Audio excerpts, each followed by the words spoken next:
Bom dia, amigos da Compliance School. Hoje temos uma proposta diferenciada para vocês. Fizemos uma rápida entrevista com o Sr. Yves Lecoq, policial francês que ministra aulas no Centro Interministerial de Formação Antidrogas da França. Com apoio do experiente delegado de Polícia do Paraná, Dr. Luiz Fernando Artiga Júnior, que já esteve na direção da Escola Superior de Polícia Civil do Paraná, exploramos o tema capacitação de investigadores e troca de técnicas entre o público e o privado. Aprendemos com esse encontro o quanto é importante a colaboração internacional para aperfeiçoar as técnicas de investigação e escalar conhecimento. Reforçamos ainda mais que jovens investigadores, tanto do universo público como do contexto privado, devem receber orientações teóricas e atividades práticas, para poder estar aptos a enfrentar os desafios da atividade. Espero que gostem.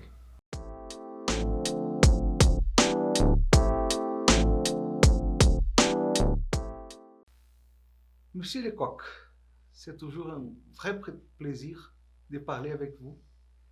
Et aujourd'hui, on va un peu montrer votre travail, ce que vous faites au sein du CIFAD, qui est le Centre interministériel de formation antidrogue. Votre expérience en tant que professeur pour répliquer toutes les informations, les technologies, les expertises dans le monde entier. Si vous pouvez vous présenter un petit peu. Oui, donc je suis avant tout gendarme et membre de la police française depuis presque 30 ans. Et j'ai intégré le CIFAD l'année dernière car j'avais moi envie de pouvoir faire disposer de mes compétences à plus large échelle que la France. Donc j'ai postulé pour le poste de formateur au CIFAD qui est situé en Martinique, pour lequel 7 autres formateurs m'assistent et font d'autres formations pour lutter contre le fléau qu'est la drogue. Bon, je comprends bien que vous travaillez plutôt sur la formation continue. Mais d'abord, on aimerait bien savoir qu'est-ce que vous avez en tant que formation pour les jeunes enquêteurs, pour les jeunes gendarmes, en tant que formation initiale. Alors, au niveau des formations initiales, que ce soit police ou gendarmerie, puisque nous avons deux statuts différents, les écoles se déroulent de la même manière. En fait, c'est une formation qui dure 9 mois, pour laquelle on fait un mélange de pratique et de théorie. Les 2 premiers mois sont principalement consacrés à la théorie. Les mois suivants, on commence à intégrer de la pratique également, de façon à ce que lorsque les jeunes étudiants, les enquêteurs, les jeunes enquêteurs sortiront de l'école, ils soient à même d'être intégrés directement dans une unité opérationnelle. Et quel est le rôle des mises en situation pendant la formation? Le rôle, justement, c'est d'avoir un personnel opérationnel dès son entrée sur le terrain.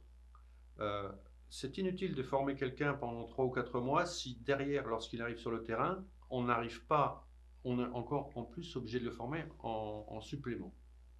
Donc, la partie pratique de nos formations intégrées dans l'école, qui est quand même d'une durée de 9 mois, consiste en la partie théorique qui est à l'école et une intégration dans les unités opérationnelles pendant le stage. Ils sont donc détachés 2 ou 3 fois, de façon à ce qu'ils s'imprègnent du milieu dans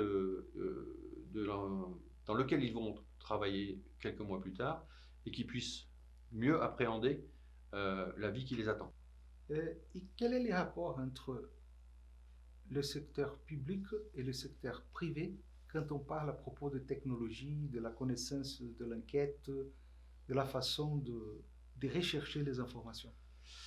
Aujourd'hui, on a beaucoup de mal avec les technologies puisqu'elles se développent aussi bien au niveau des entreprises qu'au niveau de notre institution. On essaye de notre côté, de développer des technologies par anticipation de ce qui pourrait arriver de pire sur notre secteur ou dans nos enquêtes. Donc, parfois on se base sur des technologies existantes d'entreprise que l'on module à notre façon pour améliorer les choses au niveau des enquêtes.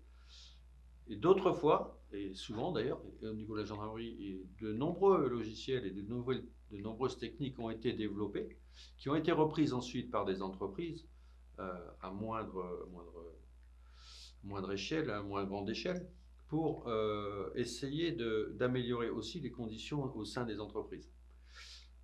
À l'heure actuelle, on peut dire que le pourcentage entre les technologies d'entreprise et les technologies du gouvernement, enfin pas du gouvernement, mais des pouvoirs publics, est à peu près de l'ordre de 60-40. Je dirais 60% pour ce qui est des pouvoirs publics et 40% pour les entreprises.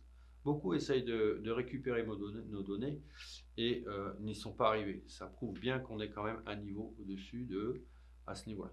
Et ils essayent de nous récupérer nos technologies pour pouvoir le faire. Okay. Je vous remercie. De rien, c'est un plaisir.